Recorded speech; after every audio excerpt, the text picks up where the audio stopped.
Good afternoon, everyone. I am Staff Sergeant Kimberly Collins, and today for my informative speech, I'll be giving you a vision into the world of one of only two black combat pilots to serve in World War I. According to the website Wikipedia, Eugene Bullard was America's first African American aviator. The Air Force Professional Development Guide has a lot of history pertaining to members that have made significant contributions to the military. One of the individuals that is being recognized as a part of U.S. Air Force history is indeed Corporal Eugene Bullard. Today, I will give you information regarding him, and there will also be three main points to focus on. The first main point will consist of his childhood. The second main point is in regards to his military career. The third and final main point will pertain to his contributions to the military as well as his many accomplishments. Eugene Bullard's life was very interesting from his childhood throughout his military career. Eugene also was faced with many difficult times as he faced to become a better man. He was also considered one of the most respectful men to serve in the military. As time passed, he earned the ranks of a pilot and was recognized as the first African American in French and U.S. history. It is sad to say that he was not recognized as a commissioned officer until he indeed passed away. Since I gave you a little information as to what my speech would contain, let's start with the first main point, Eugene's childhood. Eugene Jack Bullard was born October the 9th, 1894 in Columbus, Georgia. Eugene was the son of a former Indian Creek slave and was the seventh of 10 children. Eugene's family was originally from West Indies and they spoke French as an everyday language. At the age of 5, Eugene's mother passed away at the age of 33. Eugene considered his dad as one of the most influential persons or people in his life. His father was also definitely a motivation as to why he's a part of history today. One of the downfalls in his life was that he saw his father lynched, and at the age of 8, he left home. With only a 4th grade education,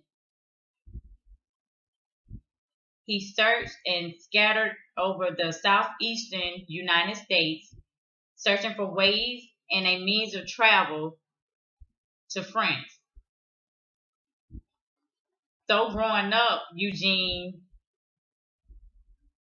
had several jobs to support himself, and by the time he was 12, he was able to catch a German ship to Scotland. Now that we know a little information regarding Eugene's childhood, let's take a look at Eugene's military career.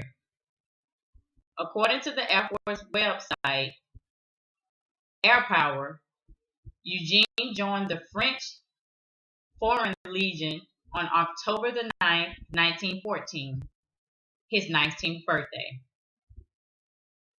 Eugene made a bet with an American for $2,000 that he would indeed train to fly and become a combat aviator. Eugene did win the bet after a year of training. After that training, Eugene joined the Lafayette Flying Corps, and he also passed his medical examination.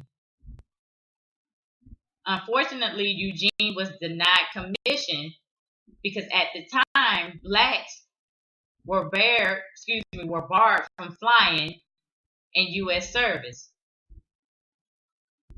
Due to a confrontation that Eugene had with one of the officers, he returned back to the French infantry in 1918. Please keep in mind that Eugene was corporal, and at that time, corporal was the highest rank to be held. During his service with the Corps, Eugene did claim 2 victories and called himself Black Shallow of Death. So we have looked at the military career of Eugene. Let's finally take a look at the contributions he made to the military as well as his accomplishments. Eugene participated in battles while he was a member of the French Air Force. Some of those battles included the Somme Front, the Arterius Ridge, Mount Sate, and him and fellow militants also assaulted the Germans' positions at Sanchez and Hill 119. During one of the battles' campaign offense, he was injured, and due to his injuries, he was discharged in 1919.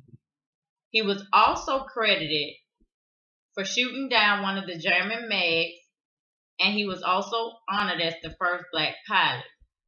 Please keep in mind that he did indeed re-enlist for the French Air Force as a spy in 1939. During World War I, he wanted to transfer over to his country, to the United States Air Force. When he returned back to the United States in 1951, after a medical evac to New York, he was made the Knight of Legion in New York as honor in 1959. After Eugene died of a stomach cancer in 1961, he was buried with honors by the French war officers. As of August the 23rd, 1994, after a total of 77 years, Eugene was finally commissioned as a second lieutenant in the Air Force. Now that I have given you information regarding Eugene's childhood, his military career, his contribution to the military, and a couple of his accomplishments, I hope that you would take with you that there are people, regardless of how they were treated and the trauma and distress that they went through, they still have a self-motivation to be someone. And Eugene did exactly that. Do you guys have any questions? Well, today I chose to talk about Eugene because he was a part of our Air Force military history. But the fact that he grew up in hardship, he lost both of his parents, and was still able to accomplish something so meaningful and to be a part of our Air Force history means a lot. I thank you guys for listening to my informative speech, and you have a blessed day.